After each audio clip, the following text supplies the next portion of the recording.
భారతదేశ రాజకీయ వ్యవస్థలో భారతదేశానికి ఒక గుర్తింపు తెచ్చినటువంటి రోజు. బాబాసాహెబ్ అంబేద్కర్ గారు రాజ్యాంగాన్ని రచిస్తే దానిని ఆమోదింపజేసినటువంటి రోజు.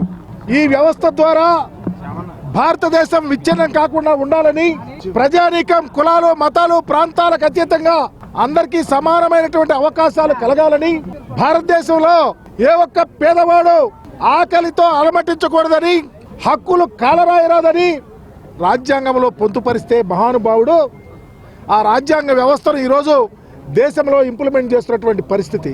రాజ్యాంగ వ్యవస్థ వల్ల సమాజంలో ఉన్న అసమానతలు తగ్గుతాయని, సమాజంలో అందరికి అవకాశాలు వస్తాయని, సమాజంలో అణగారిన కులాల స్థితిగతులు పెరగాలని రిజర్వేషన్స్ ఇంప్లిమెంట్ చేసినటువంటి పరిస్థితిని రాజ్యాంగ వ్యవస్థ ద్వారా వచ్చింది.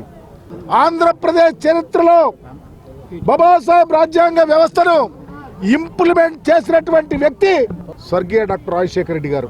రాజశేఖర రెడ్డి గారు కులం చూడలా, మతం చూడలా, ప్రాంతం చూడలా, పార్టీ చూడలా, అంబేద్కర్ ఆలోచన విధానం ఈ రాష్ట్రంలో ఎలా విరాజిల్లాలో, పేదవారి స్థితి ఎలా పెరగాలో, పేదవారి పిల్లలు ఎలా చదవాలో, పేదవారి ఆరోగ్యం ఎలా ఉండాలో, పేదవారికి ఇళ్ల స్థలము బ్రతకటానికి గౌరవంగా ఏం కావాలో వాటిని ఇంప్లిమెంట్ చేశారు. తర్వాత వచ్చిన ప్రభుత్వాలు కాలరాసినాయి, నెగ్లెక్ట్ చేసినాయి. మరలా జగన్మోహన్ రెడ్డి గారు వచ్చిన తర్వాత ఈ రాష్ట్రంలో రాజ్యాంగం, అంబేద్కర్ గారు కోరుకున్న రాజ్యాంగం, జగజ్జీవన్ రావు గారు ఆలోచించిన రాజ్యాంగ వ్యవస్థ ఇంప్లిమెంట్ చేసినటువంటి చరిత్ర ఈ రాష్ట్రంలో చూసాం. ఈ రాష్ట్రంలో అణగారిన కులాల ఔన్నత్యం కోసం అణగారిన కులాల ఇళ్లకు సంక్షేమ పథకాలు ఇచ్చి ఈ దేశ చరిత్రలో రాజ్యాంగాన్ని ఈ విధంగా కాపాడండి అయ్యా, అంబేద్కర్ గారు కోరుకున్నది ఇదయ్యా, ఆ వ్యవస్థ ఉండాలని చెప్పినటువంటి ముఖ్యమంత్రి జగన్మోహన్ రెడ్డి గారు. మా కులాల యొక్క స్థితిగతులు పెరిగినాయి. అదే కాకుండా సమాజంలో అభివృద్ధి దిశలో ముందుకెళ్ళాం. వాటన్నిటికన్నా మిన్నగా మా భావితరాల భవిష్యత్ కోసం మా దేవుణ్ణి తరతరాలు చూడాలని ఒక గొప్ప ఆలోచన వచ్చింది.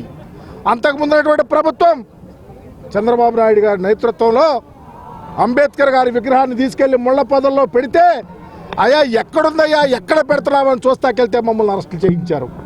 జగన్మోహన్ రెడ్డి గారిని ఎవరు అడగలా. గొప్ప ఆలోచన, గొప్ప మనస్సు, ఉన్నత భావాలు, అంబేద్కర్ భావజాలం ఉన్నటువంటి ముఖ్యమంత్రిగా జగన్మోహన్ రెడ్డి గారు మహానుభావులు నడియాడిన ఈ ప్రాంతం, ఉద్దండులు ఉన్న ప్రాంతం. ఈ ప్రాంతంలో అంబేద్కర్ గారి విగ్రహం పెట్టాలని, కొన్ని కోట్లు ఖర్చు పెట్టాలని, భావితరాలకు దిక్సూచిగా చూడాలని ఆలోచించినటువంటి ముఖ్యమంత్రి జగన్మోహన్ రెడ్డి గారు.